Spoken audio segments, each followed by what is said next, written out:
贺锦熙，贺锦熙，贺锦熙，自己睡吧。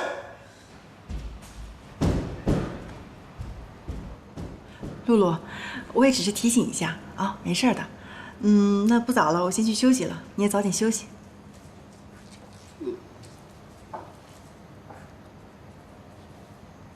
少夫人她要扣我们的薪水，不行，我得把这个消息告诉其他人。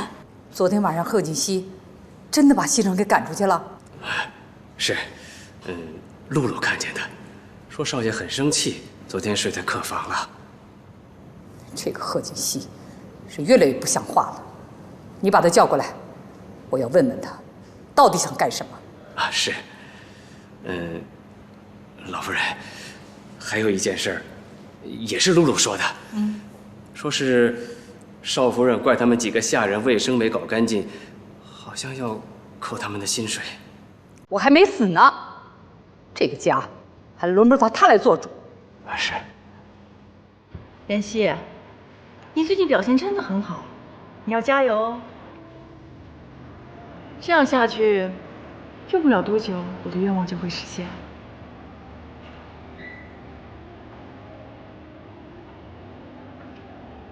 怎么了？你不愿意离开顾家，巴不得你现在放我走，那最好。只有顾家人讨厌你，我才能顺顺利利回到顾家。好了，既然出来了，别坐着，陪我出去逛逛街。顾少今天闲情雅致啊，知道约我们哥几个出来玩玩。人家是心情不好，出来散散心。我们是作陪 ，you know。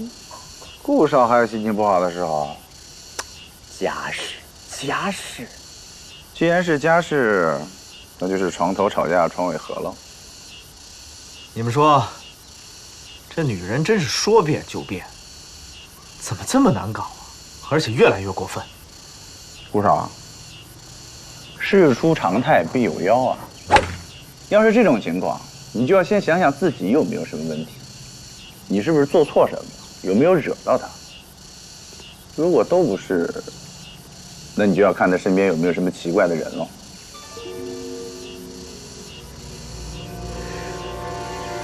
你说的还真有道理，这个贺锦熙的变化，就是从他表姐来了之后，会不会跟他表姐有关系？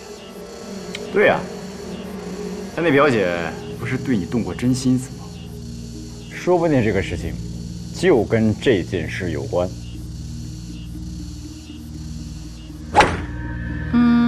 这个是还不错吧，有点小，有没有比它再大点的？有的，您稍等。等一下看看。这个我喜欢，就它了。你把这个还有这个都给我包起来。你去买单。这边请。你怎么又买了这么多东西？已经买了这么多了，还要买？我用的是你的钱吗？你可别忘了，顾西城的钱是给贺锦熙的。别在这站着了，赶紧去买单。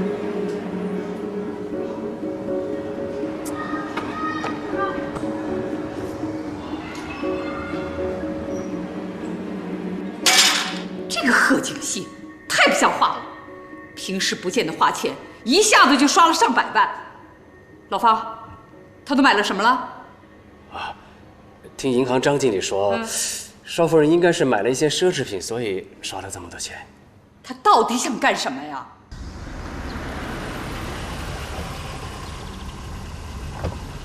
少夫人，怎么了，露露？少夫人，我有事情要请教你。有什么事说吧。你说我们平时伺候好好的，你为什么要扣我们工资啊？我什么时候说过要扣你们工资啊？哎，不是那天你亲口对我说的吗？我还劝你不要这么做，你就是不愿意。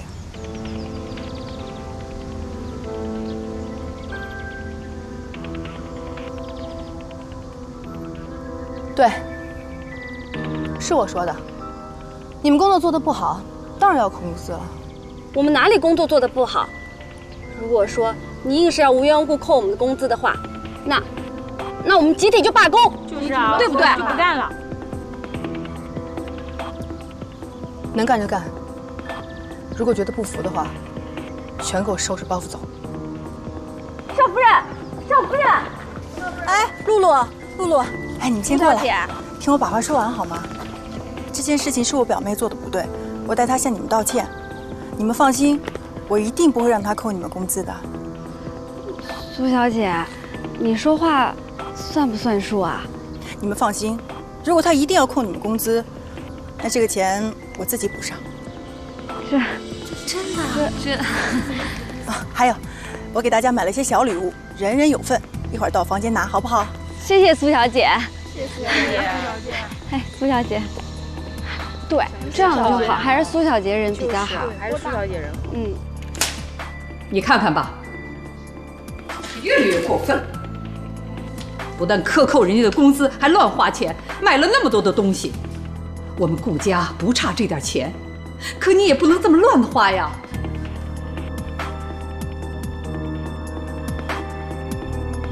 我好心送你礼物，你不要还给我甩脸色，你什么意思？你是在用钱砸，你知道吗？你把我当什么人了？以前所有的女人都让我给她们买包买礼物，你们女人不就这点爱好吗？那是他们，不是我。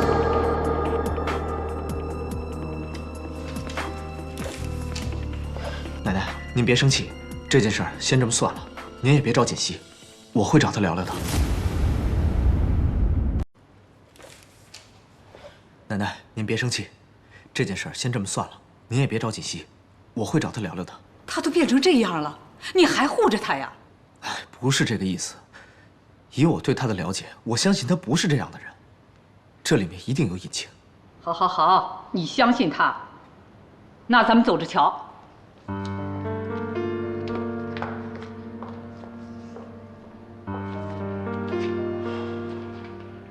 这才是我的生活，才是我应该过的生活。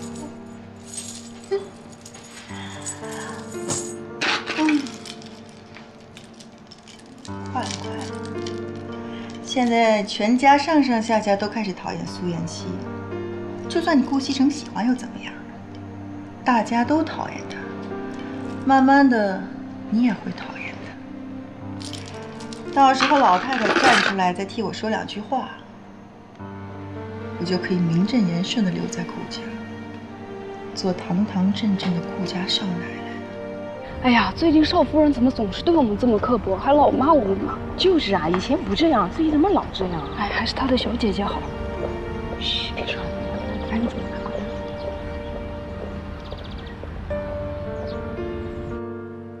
真没想到，事情都摆在他面前了，